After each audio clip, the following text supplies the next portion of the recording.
Hello everyone, welcome to another authors interview of Kitab writing publication. तो आज हमारे साथ हैं रानी कुमारी मैम। उनकी बुक ज़िंदगी के नगमे कुछ खट्टे कुछ मीठे रिसेंटली ही पब्लिश हुई है हमारे पब्लिकेशन के साथ। तो मैम, सबसे पहले आपको बहुत बहुत बधाई आपकी बुक के लिए।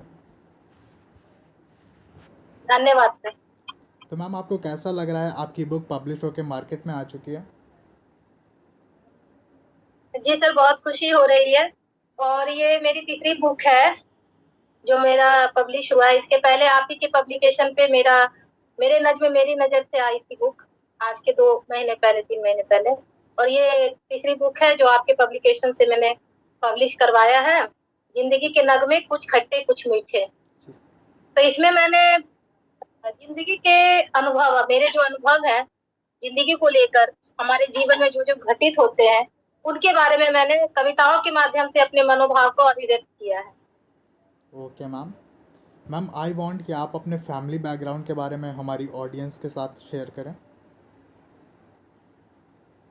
जी सर, मेरे घर में मेरी 2 बेटी हैं और मेरे पति हैं। वो जॉब करते हैं और मैं अपनी 2 बेटियों के साथ जबलपुर में रहती हूँ।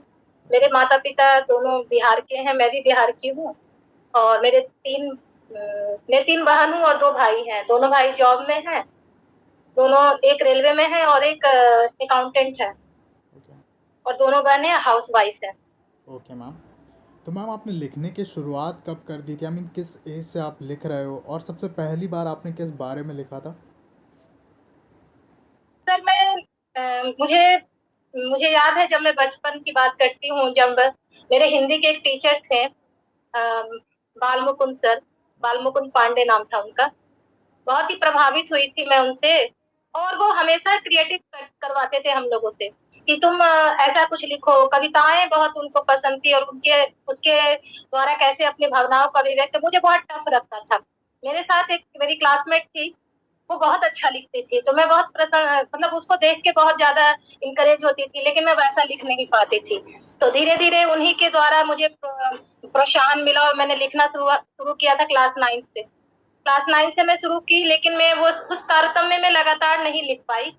उसके बाद जॉब लेनी थी मुझे, अपना भविष्य देखना था। लिखने में मुझे उतना फ्यूचर नहीं लगा। फिर मैंने पढ़ाई शुरू की, जैसे नौकरी के लिए होते एसएससी देना, रेलवे का एग्जाम देना, फिर पीएससी वगैरह। जॉब में आने के बाद मैं पीएससी और यूपीएससी देने लगी। तो वो सब देने के बाद मुझे लगा कि सब कुछ मिल गया है मुझे, तो फिर से लिखने की शुरुआत करनी चाहिए। तो मैं 2007 से लगातार लिख रही थी, लेकिन अभी मैं प्रोफेसर हूँ, तो उसके कारण से मुझे पढ़ने लिखने में और रुचि बढ़ने लगी। 4 साल से मैं इस प्रोफेशन में हूँ, तो अब लगातार लिख रही हूँ और आशा करती हूँ कि इस साल भी 2 किताब मैं ले आऊँगी। और एक इतिहास से, मैं इतिहास सब्जेक्ट की हूँ, लेकिन अचानक से मेरा बहुत ज़्यादा साहित्य पर इतना रुचि हो गया है कि मैं साहित्य पे एकदम डूबी हुई हूँ। लगता है कि साहित्य को एकदम करीब से जानूँ। तो साहित्य को लेकर बहुत रुचि हो गई। इतिहास भी पढ़ती हूँ, लेकिन इस बार मुझे लग रहा है कि इतिहास के बारे में कुछ लिखूंगी। तो मैम, हमें वेट रहेगा आपकी आने वाली सारी बुक्स का। जी जी जी सर। जी। दिव्या मैडम से तो मैंने बात भी कर ली है। जी बिल्कुल मैम। तो मैम, जैसा कि आपने बताया आपकी रुचि लिखने में बचपन से ही थी, तो कहीं और आपके एक टीचर ने काफ़ी इम्पोर्टेंट रोल प्ले करा है आपकी इस जर्नी में।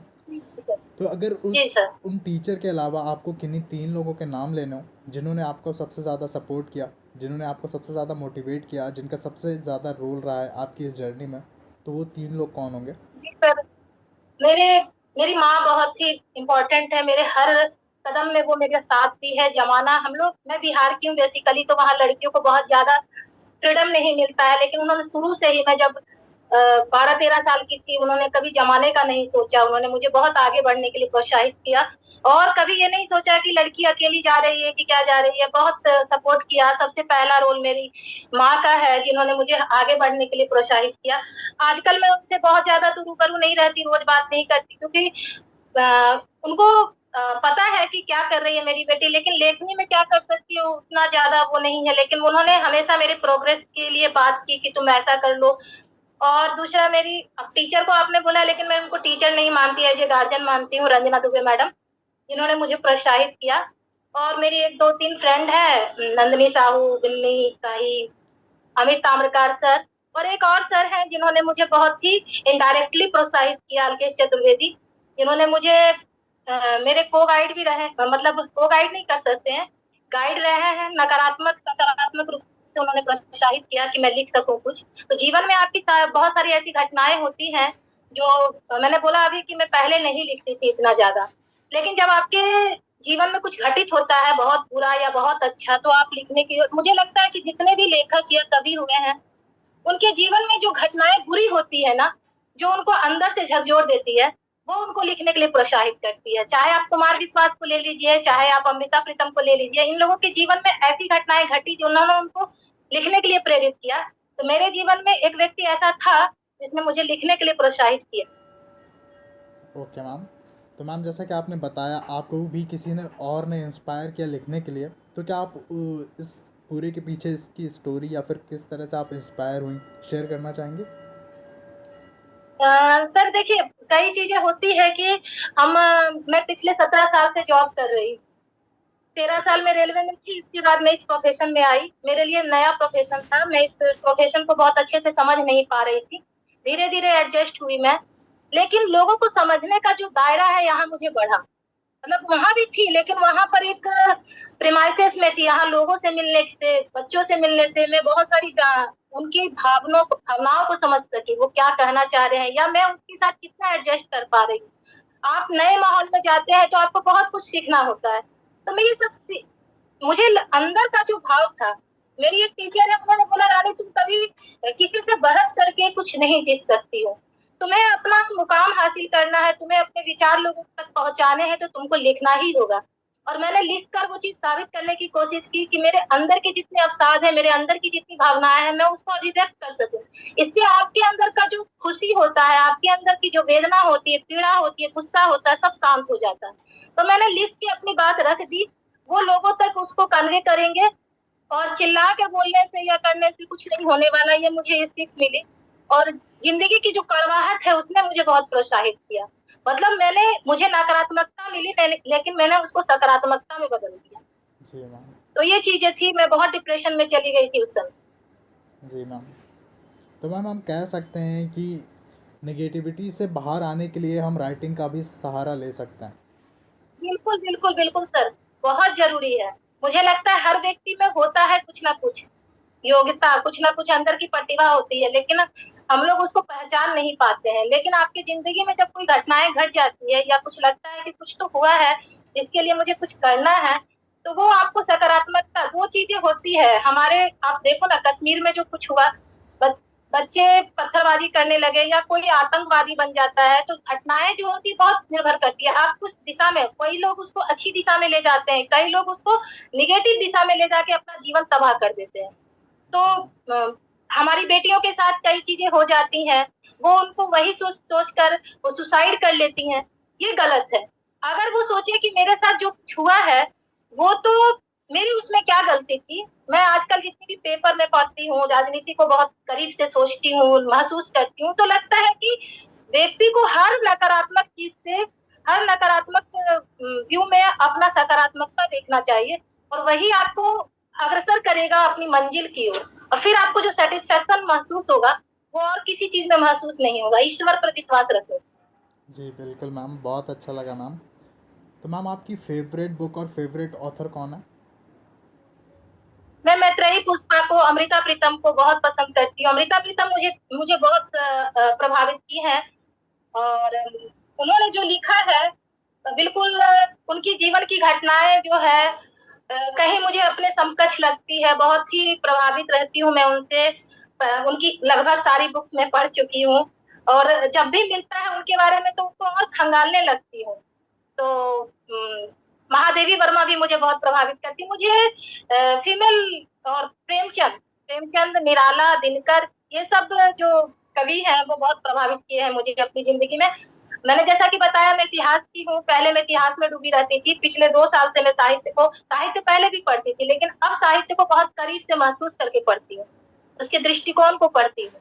तो आजकल मुझे अगर बोला जाए तो निराला और दिनकर जी जो पुरुष वाले में, और हिंदी कवियत्री में महादेवी वर्मा, मैत्रेयी पुष्पा, अमृता प्रीतम, ये लेखिकाएं मुझे बहुत प्रभावित करती है। उनकी लेखनी बहुत झकझोरती है, अंदर से उत्साह भरती है। हम लोग कई बार सोचते हैं कि ये गलत है, लेकिन उन्होंने अपने समय में समय से आगे करके आगे की बात लिखी और इसी कारण से उनको आलोचना झेलना पड़ा। कई बातें होती है जो हमें लगता है कि ये चीजें नहीं कहनी चाहिए, लेकिन आपके अंदर कहने का जो जज्बा होता है, ये चीजें ये महिलाओं को नहीं बोलनी चाहिए, ये बातें महिलाओं के मुंह पे अच्छी नहीं लगेगी, ये सारी जो वर्जनाएं हैं उन्होंने तोड़ा है। तो ये चीजें बहुत प्रभावित करती है मुझे।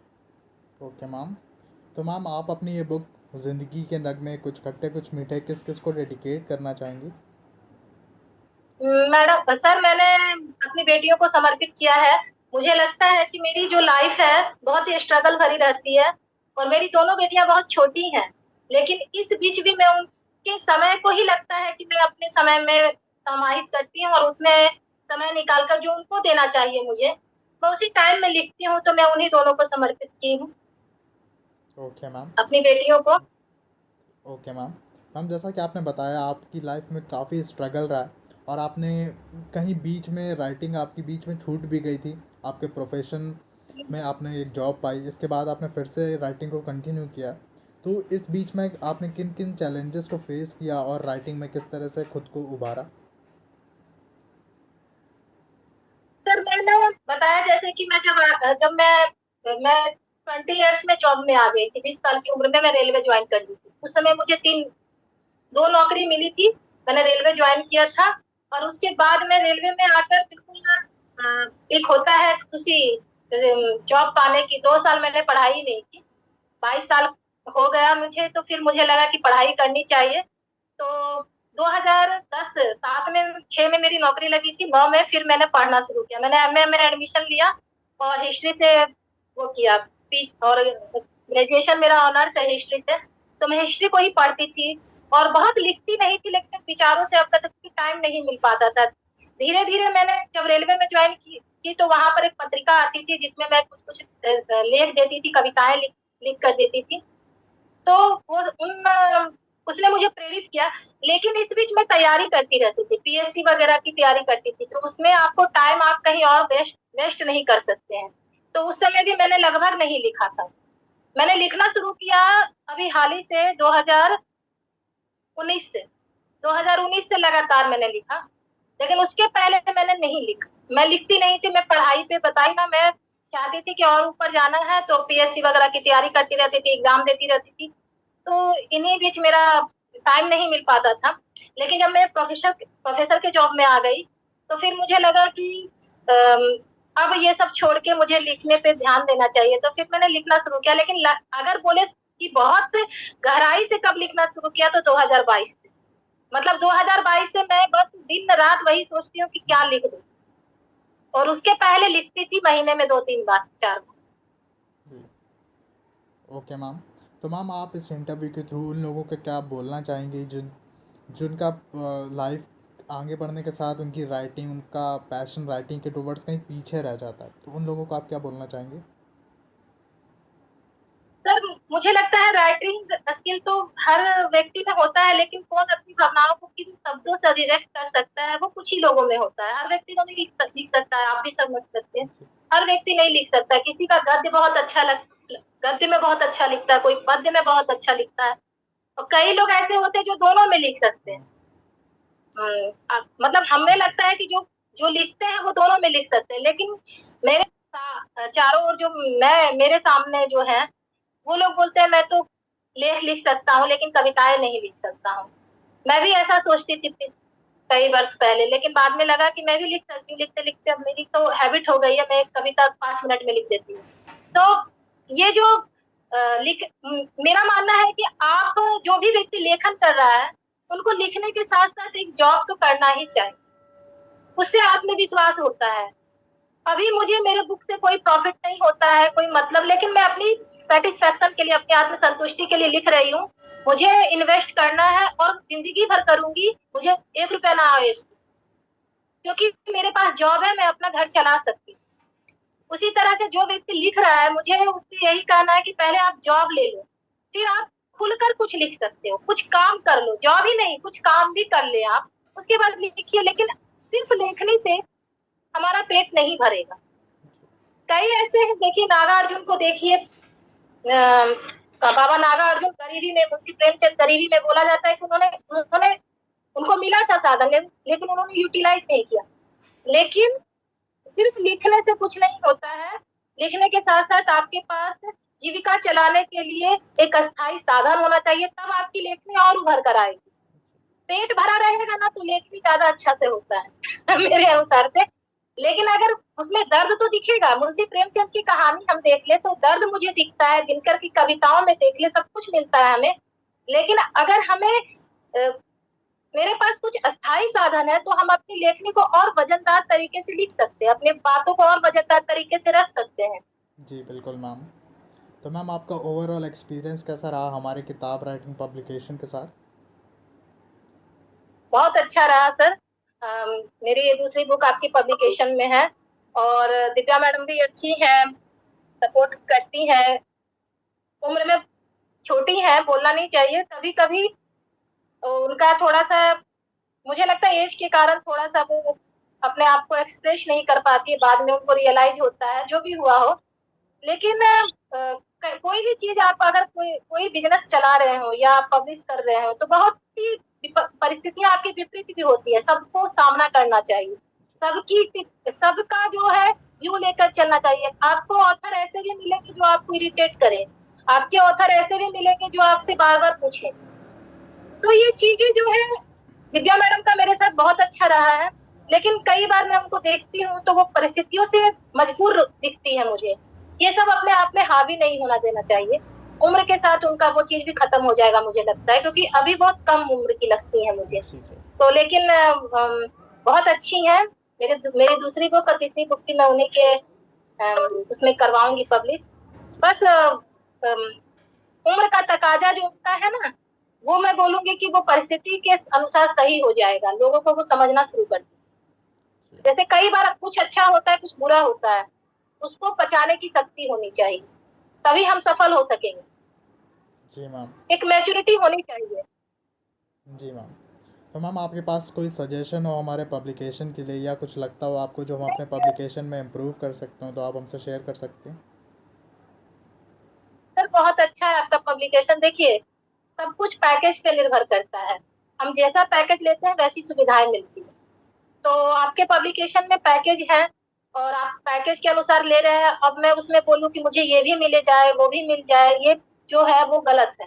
आप पैकेज सेलेक्ट किए हैं खुद की मर्जी से और उसमें बहुत सारी सुविधाएं चाहते हैं तो वो नहीं मिलेगा। ये आप पब्लिशर को भी इरिटेट करेगा और ऑथर बहुत ज्यादा आशा लगा लेता है कि मुझे ये इसमें चाहिए, तो वो आपके रेट के अनुसार सुविधाएं जो मिल रही है वो ठीक है। जैसे अब मैंने खुद कविताओं का जो मेरा बुक दोनों आया है, मैंने खुद टाइप किया, खुद प्रूफ रीडिंग की, खुद मैंने वो करी। आपने क्योंकि मैंने पैकेज वैसा चुना, तो आपके पैकेज के अनुसार आपका सुविधा ठीक, मतलब अच्छा है। जो भी दिव्या मैडम ने मुझे पैकेजेस दिए उसमें तो सुविधाएं अच्छी है और पब्लिशर की अपेक्षा। Okay ma'am. तो मैम एक बार फिर से आपको बहुत बहुत बधाई आपकी बुक के लिए। Thank you sir, thank you. Thank you so much ma'am.